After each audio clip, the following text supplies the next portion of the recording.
Hi everyone, I'm Kim and welcome to my channel. Before I get started today, I just wanted to say a big thank you for all of you who have subscribed. I've been totally blown away by all of your support, and I do appreciate it, and I'm glad that you're enjoying the content of my videos.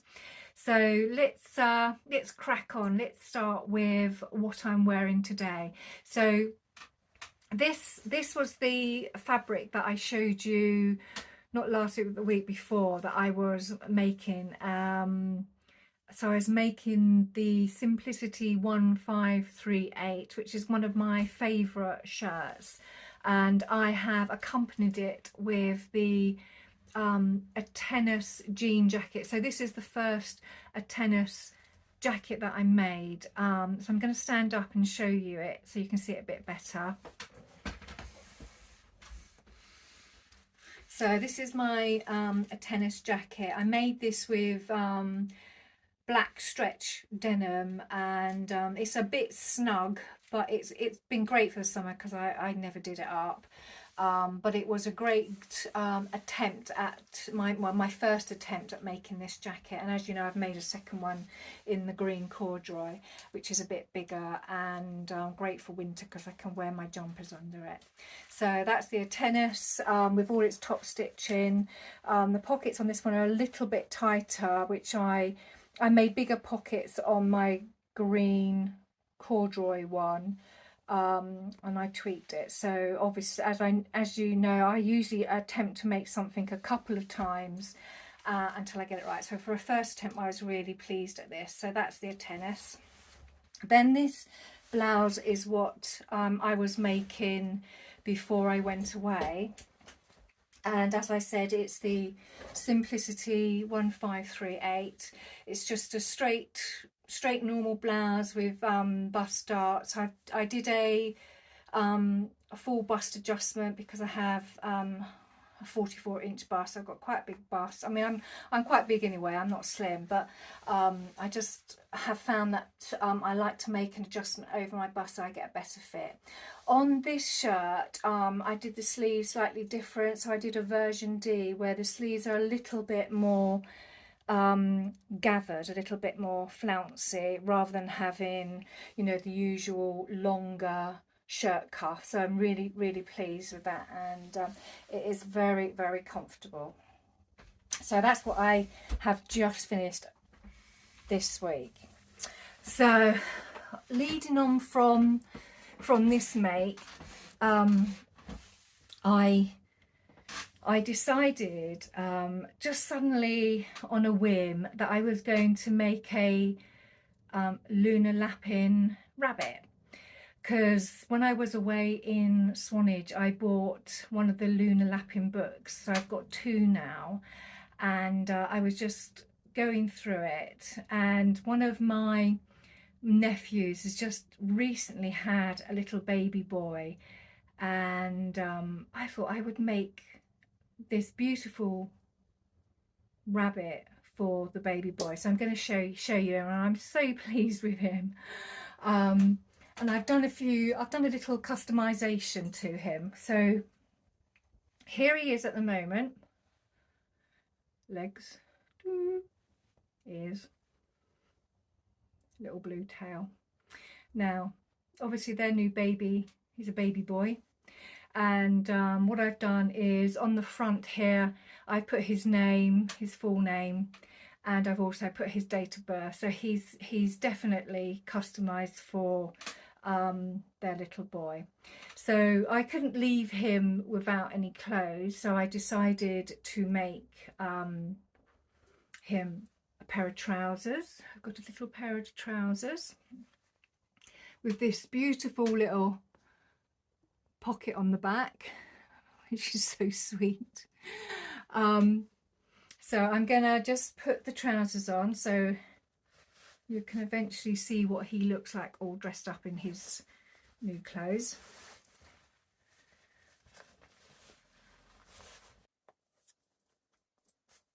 Right, so there he is, his tail's out.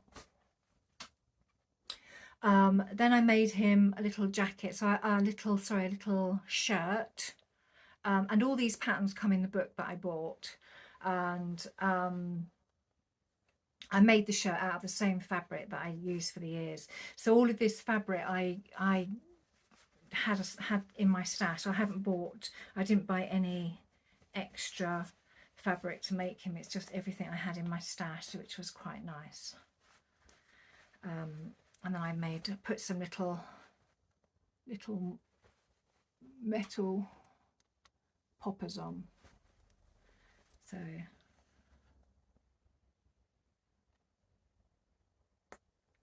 put those up. Right, so there he is with his shirt.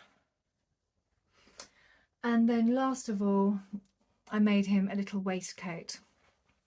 And a while back I made my daughter's boyfriend a dinosaur shirt, and I had some of this fabric left, and I just used it to line his little waistcoat, which I thought was quite sweet because every little boy loves dinosaurs. So I'm just going to put his little waistcoat on.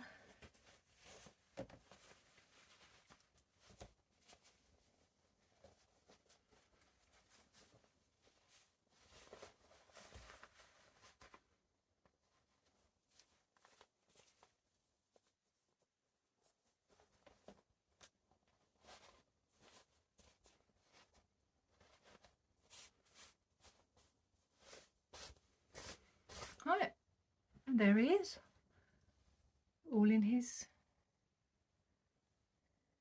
finery. I'm really pleased with him. So he is a labour of love, and I am going to visit them and their new baby very soon, and I will hand over all the presents I bought for them, and also the one that I've made for him. So this is obviously quite special because I love making people things that are very unique and that they can't just buy. So yeah, pleased as punch. And sadly, Daisy, who you know, she is sitting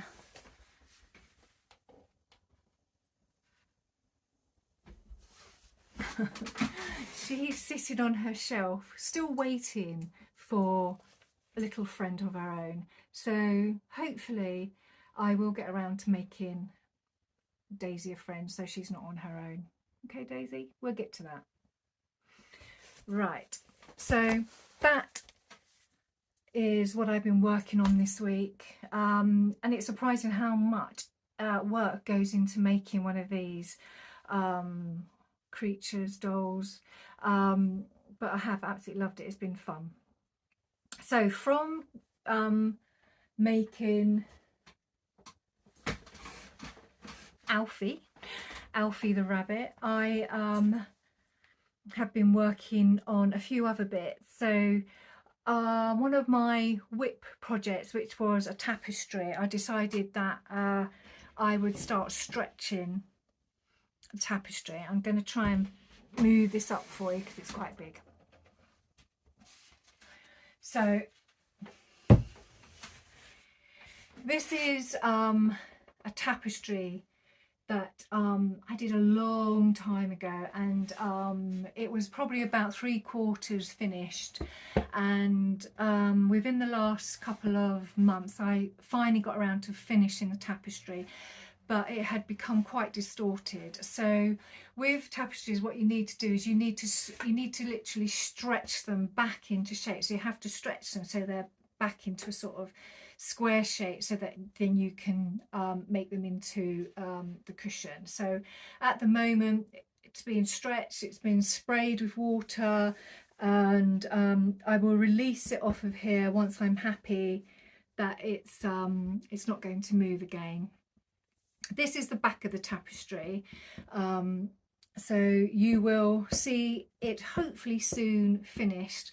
I've got to purchase some trim to go around the edges. I purchased a navy blue velvet fabric to go on the back, and I've got the zip for it, so I'm just deciding, I'm trying to find a piece of trim that will go around the cushion. I was trying to look for some gold that would extend from these tassels, but everything I've seen so far is just bright yellow. It doesn't work, but I'm sure I will find something soon and get this finished. So watch this progress, and as soon as I get it done, I will show you. So that's what I've been working on as well, stretching my crown cushion.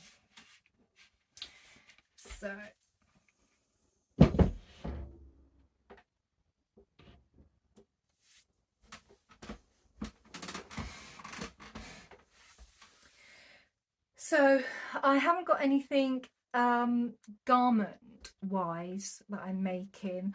I'm still trying to decide what to make. I have been looking at maybe making a hoodie. Now I haven't made a hoodie before, and I've got a few patterns, and I've just been cutting a few of them out and having a look at them. So I will make a decision, and I would think by the time my next video is being recorded, I would have started something. Well, I hope to have started something. If it's a hoodie, great. If not, it'll be something else that takes my fancy.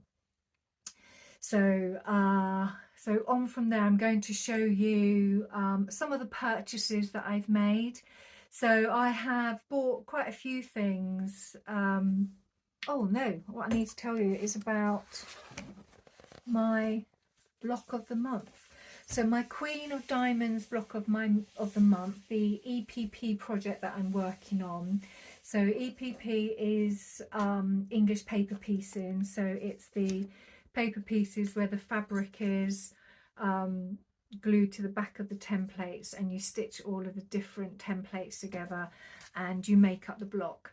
So I've been working on the Queen of Diamonds quilt, and this is month number 5, and month number 5 there are 2 diamond blocks this month. So there's this one, which is lovely.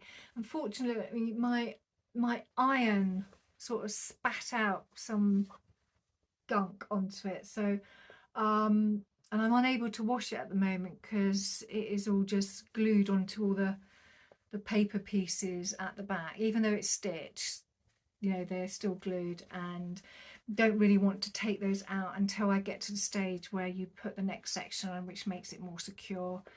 So I will decide what I'm going to do with that. Either I'll redo it, or I will just wait and see how it should wash up, no problem at all. It's just me just being me.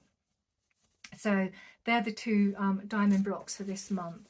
So whilst they have been done, Lovely Jubbly, the company that sends me the packs of fabric for each month to make up the next lot of diamonds, they are presenting, or they have a stall at the Knitting and Stitching show this year. So they sent out their blocks early, so I've received my month 6 block early. It usually comes at the beginning of the month, but it is come early this month. So I haven't started it because I thought what I want to do is I just want to show you all of the fabrics that have come through for it, and I'm always blown away by how much fabric they actually provide. So this is for month 6. I haven't brought my manual up, it's downstairs, so I'll just show you the fabric so you can see that month 6 we're going into a different set of colours here. I mean, God, look at that, isn't that beautiful? So and these will all be incorporated into a block. Look at that. You see that lion's head. So these are Tula Pink fabrics. I absolutely adore Tula Pink. She makes some beautiful fabrics. So once that the next lot of blocks have been made up, I'll show you those. So that should be within the next 2 weeks. So if it's not this week, it'll be the week after. I like to take my time doing these. I do these in the evening watching telly. So they came through. I also, as I was ordering stuff. I got sidetracked. And I bought some more tulip pink fabric. Now, because I also like making bags, I bought this beautiful, if you can see it, this beautiful elephant print here, and it really is gorgeous. And I bought some contrasting fabrics to go with it. So I will find something to make from all of this. I'm not sure what I'm going to make. It will probably, I mean, I like By Annie bags. She makes some wonderful bags. Her tutorials are amazing, so I will probably make something from her range of bags. I do own a few of her patterns, so I'll see what I have, and I might go from there. But watch this space, we'll see what happens. Otherwise the fabrics will go into my stash and they will get used at some point. I also bought what's known as a magic mirror. So a magic mirror, basically you put this on your fabric, and depending on the template, you insert the template in, and you find a really nice piece of the fabric. It's a bit like when we were smaller. We used to have those kaleidoscope tubes where you used to turn them, and it used to turn all the colours at the bottom, and I used to make all these sort of snowflake shapes, very colourful.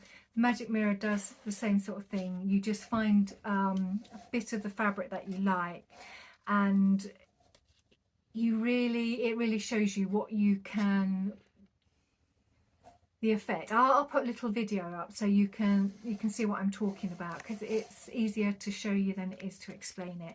So I bought a magic mirror because I like spending money on my creativity, so it's just something else. I keep spoiling myself. So, and also because I've been buying stuff as well. Yeah, I do get carried away. I really go off on tangents.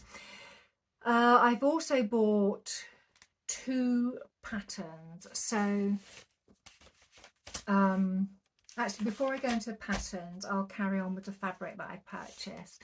So I bought this fabric here. So it's a jersey fabric. Let me show you.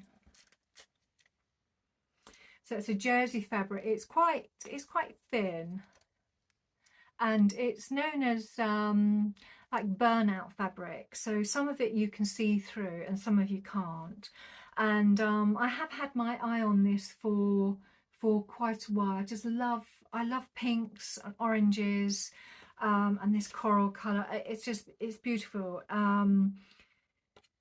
So when I was on the Croft Mill, which is one of my favourite fabric suppliers, I was on their site. I was having a little look around, and it was for sale. So I thought, oh, that's some of that.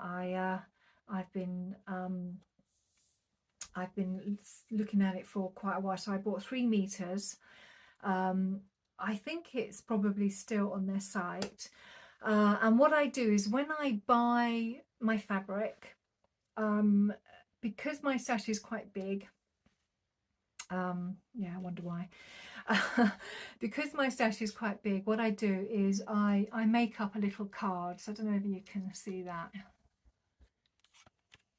So I will make up a little card with all of the details about what it's called, how much I bought, who I bought it from, the date I bought it, and the price.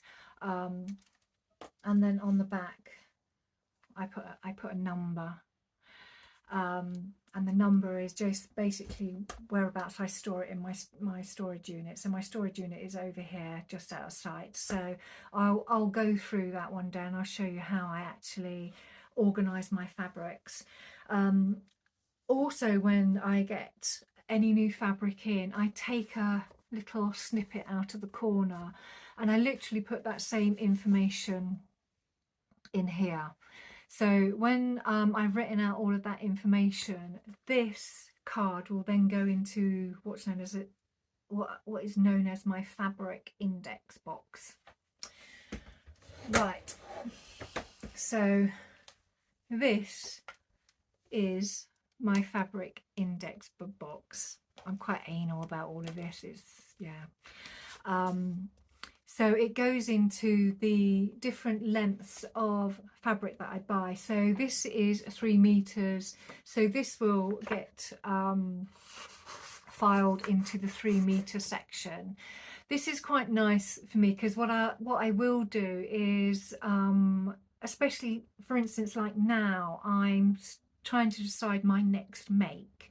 So what I will do is I will go through all of my fabrics and my patterns, and I put my patterns onto my mobile, and I'll show you how I organize those. So I can sit and I will go through my patterns on my mobile and think, oh, I quite like that, and then I think, oh, have I got any fabric that would work with that? And then I will go through my index box and have a look and see whether I can find something that will work with it, trying to stop myself from buying any more fabric. I do have a huge unit of fabric and I'm trying not to let it get beyond that unit. So but when I show you it, you'll see how full it is. Yeah, my husband's amazed at how much stuff I've got, but hey ho. So that's my fabric index box, and I love going through that. And the nice thing about the fabrics is when they're on the card, because I only stick the top part of the fabric, I can see underneath, I can see how it feels, I can see what it looks like on the back. So that has worked quite well for me, and I've always had a fabric index box for years and years and years. Once I've made something, that index card then goes into another box. So I can see what I've made going forward. So I just put it into another box. Yeah, there's quite a lot of those as well. So, but I like keeping them because I like looking back. Right, so that's my fabric bought, but not completely finished. Oh, right. When I was on the Lovely Jubbly site buying my other fabric, I also bought some more quilting fabric with a purpose this time. So about 2 years ago, or a year and a half ago, it'll be 2 years this year, my kids bought me this quilt. So this is the Dream Catcher quilt. And what I've been doing, they bought me the paper pieces of it and they bought me the acrylic template. So this has been sitting up on my shelf somewhere over here. And I have been collecting the fabric to make it. So when I was on the Lovely Jubbly site, I just thought, oh, I'll go and buy a little bit more fabric to go with it. So I had bought the pom-pom, the tent stitch, and tent stripe, I should say. And this is the, I think it's called fairy dust ink, something like that. So I've just decided to buy those. The only thing I have found about Tula Pink is her fabric is really, really popular. She brings out new ranges all the time, and I have found that as a range starts to get older, she will stop producing it. So this is why I've been collecting the fabrics for this quilt, because when I come to make it, I want to know that I have what I need to make the quilt up. So that's an ongoing thing. So that's my little quilting stash. God, right. So I have also been buying some patterns. I belong to what have you got? A subscription. Yes, I pay for a subscription with a company called Sew Direct.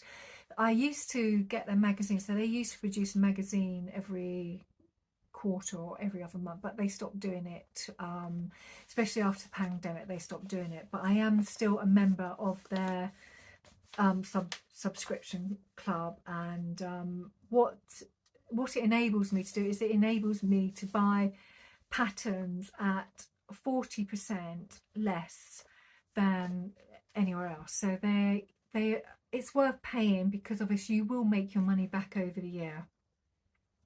So I bought this pattern here, and it's a summer blouse, but I just loved this one here. I don't know if you can see there. It just looked really nice. So I thought that is really pretty. So effectively, I'm not going to make it at the moment because it's a summer top, but it was a free pattern from Sew Direct, because when they take your, I think they take out your subscription amount every 6 months, and it's something like 14-15 pounds every 6 months. And when they take out that, you get a free pattern. So I thought, right, I'll go and buy it now, because otherwise I'll forget about it. So this didn't cost me anything, so I thought I will just, well, apart from the subscription, so I will put that in my my patterns up here. Okay, I also bought a pattern called, let's have a look.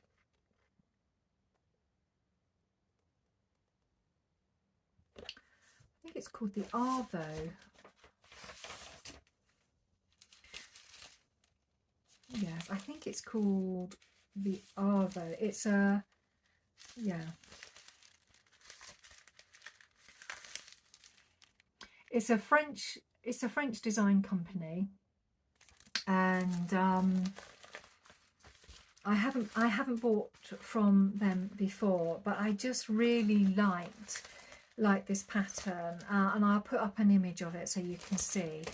It has effectively, it has a bib on the front of it, and I just thought there are just so many design possibilities with it, because I quite like pin tucking, and I thought it would be quite nice to pin tuck that area, and you can use different contrast fabrics, but once you see the image of the pattern, you'll see what I mean. You can see how different you can make each shirt, blouse. So I purchased that. When I purchase anything that is downloadable, I usually send it off to a company called Fabuloso to print off for me. So they will print this off on A0 size paper. For me personally, the thought of printing off A4 sheets and sticking them together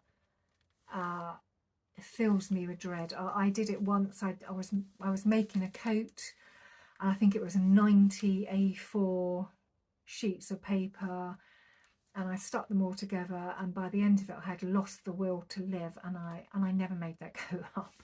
So whenever I order a pattern that's downloadable and it comes with an A0 PDF, I will send it off to Fabuloso, and they will print it off on this beautiful quality paper, and even though they print it off for me, I will still trace from it. As you know, I like to trace my patterns. I like to keep these pristine, so I will trace off the size, making the adjustments to the paper pattern that I've traced off.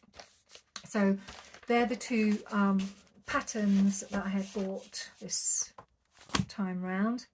What else is there? I think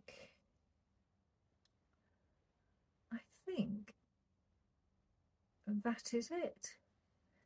As I said, I am going to be working on my whip projects leading into Christmas, and those whip projects don't include any of my knitting projects, but I will keep you updated with those. Obviously my crown tapestry cushion has been started, and hopefully that will be finished by the next time, or the next time after, you know, the next couple of weeks, that'll be finished. So I will keep you up to date. And as I've been through my whip box, I've realized that quite a few of these things that I want to finish, I need to purchase stuff to finish them. So I have been busy this week purchasing products to get those each of those sort of outstanding projects finished. So it's been a bit of a mammoth week for me this week, just finding things, purchasing them, getting my act together, and also deciding what I want to make, because I do want to make a hoodie, but I haven't exactly found what I want. And I know I bought a lot of fabric, but I still feel I don't really want to buy anymore. I don't really want to buy anymore. So I'm going to see whether I can maybe make a hoodie with anything that I've got in my stash. I did have a look yesterday, but I couldn't find anything. So though I didn't really have a proper look, I need to have a better look today. So by next week, you will see what I'm making, whether it's a hoodie or not. So that's it from me this week. Hopefully you've enjoyed it. It'd be great if any new viewers could subscribe, or at least like. It would be really good. So I will catch up with you all next week. Have a good week, and I will speak to you soon. Bye.